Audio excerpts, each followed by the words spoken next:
राज्यपाल से जब मिलने के लिए गए तो उन्होंने सिर्फ बिल पर चर्चा नहीं की, बजट सेशन पर चर्चा नहीं की, यूनिवर्सिटी के वीसी पर चर्चा नहीं की, बल्कि चर्चा की राजनीतिक घटनाक्रमों पर कि अभी बिहार में ऐसी स्थिति हो गई है कि नीतीश कुमार ये दबाव डाल रहे हैं विधानसभा को भंग करो ताकि फिर से चुनाव हो। इसलिए सम्राट चौधरी जो भारतीय जनता पार्टी के प्रदेश अध्यक्ष हैं, वो भी बार बार कह रहे हैं भारतीय जनता पार्टी विधानसभा का चुनाव लड़ने के लिए भी तैयार है लोकसभा के साथ, क्योंकि नीतीश कुमार के साथ ये जो बातचीत चल रही है आपस में महागठबंधन की पार्टियों में, इससे नीतीश कुमार को लगने लगा है कि अगर हमने फिर से चुनाव नहीं करवाया तो मेरे लिए अपने विधायकों, अपने सांसदों को साथ रखना मुश्किल हो जाएगा। इन लोगों ने क्या व्यवस्था की, अभी वो कर्पूरी ठाकुर की जयंती मना रहे थे,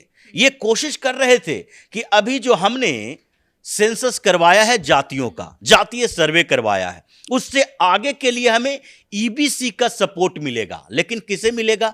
नीतीश कुमार को मिलेगा या तेजस्वी यादव को मिलेगा? ये दोनों के बीच कंफ्यूजन है, क्योंकि अब नीतीश कुमार इस बात के लिए विश्वास नहीं कर रहे कि महागठबंधन की सरकार बने। वो ये सोच रहे हैं कि जनता दल यूनाइटेड कैसे सबसे बड़ी पार्टी बने। अभी की स्थिति क्या है? अभी सबसे बड़ी पार्टी राजद है, 79 एमएलए उसके पास है। दूसरी बड़ी पार्टी भारतीय जनता पार्टी है, एक विधायक कम है, 78 विधायक उसके पास है।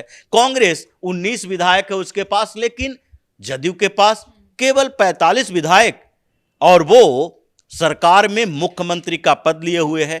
तो नीतीश कुमार की समस्या इस बात के लिए है कि अगर हम भारतीय जनता पार्टी के थे तभी भी दूसरे नंबर के आ गए, अगर हम महागठबंधन में हैं तभी भी दूसरे नंबर के हैं, तो पहले नंबर पर कैसे जाएं? ये तो तभी संभव है जबकि लोकसभा के साथ विधानसभा का चुनाव हो, या दूसरे नंबर पर भी रहें तो हम सम्मानजनक स्थिति में रहे। ये आधे के बराबर दूसरे नंबर पर नहीं होना चाहिए। अगर राजद के साथ गठबंधन करके चुनाव लड़े तो भी अगर राजद को 60-70 सीटें मिले तो इन्हें 50 सीटें तो कम से कम मिले। अगर भारतीय जनता पार्टी के साथ भी चुनाव लड़ने का विकल्प इनके पास है, और ऐसा नहीं है कि भारतीय जनता पार्टी के जो नेता कह रहे हैं सुशील मोदी कि अब इनके लिए दरवाजा बंद हो चुका है, ये दरवाजा कभी राजनीति में बंद नहीं होता। 2017 में भी बंद नहीं हुआ था। 2014 से पहले जब 2014 में नीतीश कुमार ने छोड़ा था तो यही स्थिति थी। भारतीय जनता पार्टी के नेता कहते थे अब नीतीश की वापसी नहीं होगी, 17 में वापसी हुई। उससे पहले भी ये स्थितियां बदलती रही है। क्या लालू यादव ने 2017 के बाद नीतीश कुमार के लिए दरवाजा बंद कर दिया था, या भारतीय जनता पार्टी दरवाजा बंद कर देगी? ये स्थितियां अभी बिहार में चल रही है। तो नीतीश कुमार को लगता है कि अगर हमने विधानसभा भंग नहीं करवाया तो फिर आगे हमारी सरकार नहीं रहेगी, क्योंकि लोकसभा चुनाव में ये मान लिया जाएगा कि जिस तरीके से प्रधानमंत्री मोदी बिहार पर फोकस किए हुए हैं।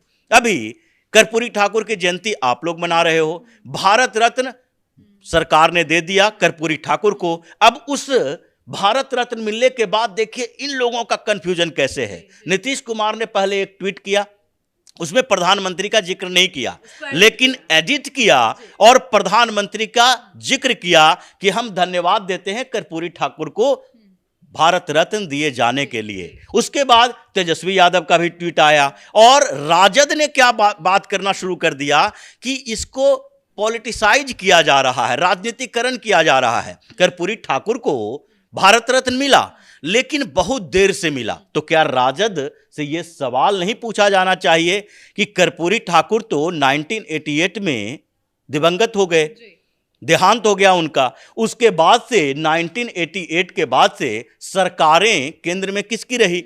संयुक्त मोर्चा की सरकार जब रही तो उस समय भी राजद उसमें शामिल था। उसके बाद कांग्रेस की सरकार रही, यूपीए 1 यूपीए 2, तभी राजद उसमें शामिल थी और लालू यादव उसमें पार्टिसिपेट कर रहे थे, मंत्री भी रहे। तो कभी भी इन लोगों ने क्यों नहीं कहा कांग्रेस से, यूपीए की सरकार से कि भाई कर्पूरी ठाकुर को भारत रत्न दे दो?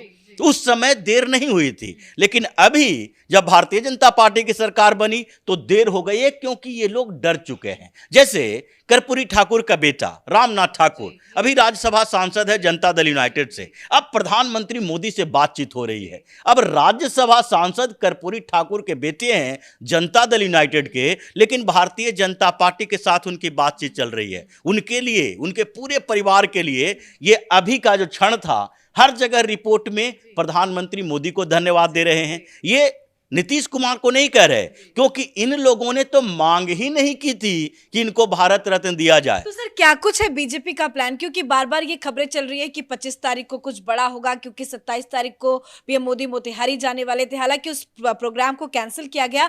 अब 4 तारीख को बेतिया में एक जनसभा को संबोधित करेंगे पीएम मोदी।